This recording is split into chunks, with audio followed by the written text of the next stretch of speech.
Tak vidíte, start 6. ročníku hradní běžky. Datumem 9.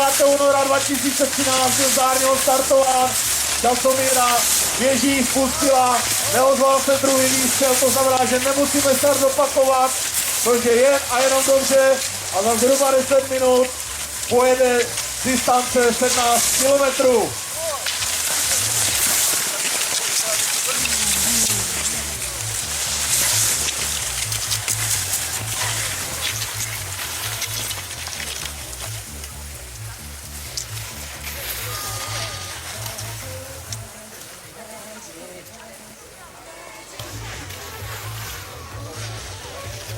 Pozor, pozor, žádné lelkování, za chviličku to opravdu mám. Připravte se ke startu, pozor, hned!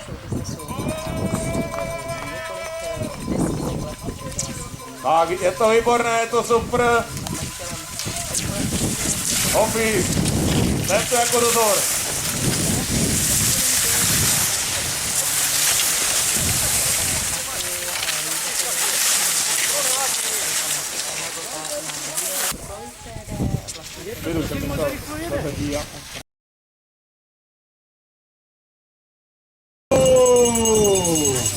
Výborný výkon!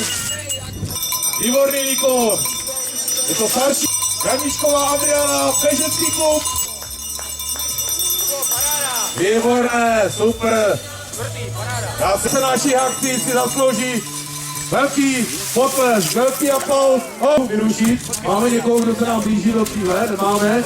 Takže pochválila samozřejmě pořadatelé za připravenou trať a byla spokojená s tím, že se ten závod do týden oddálil. Výborný výkon, Luky.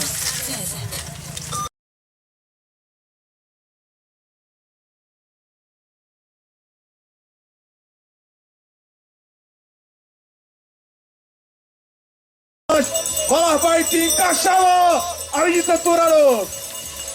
A Renesánský s minimální ztrátou na 3. místě. Chlapi, výborný výkon.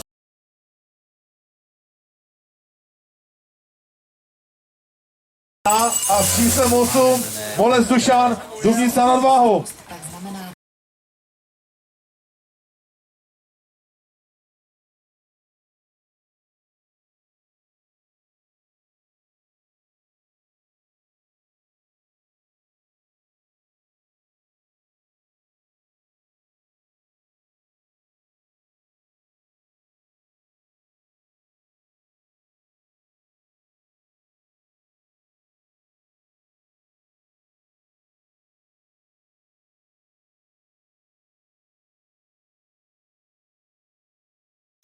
Výborná práce, super výkon.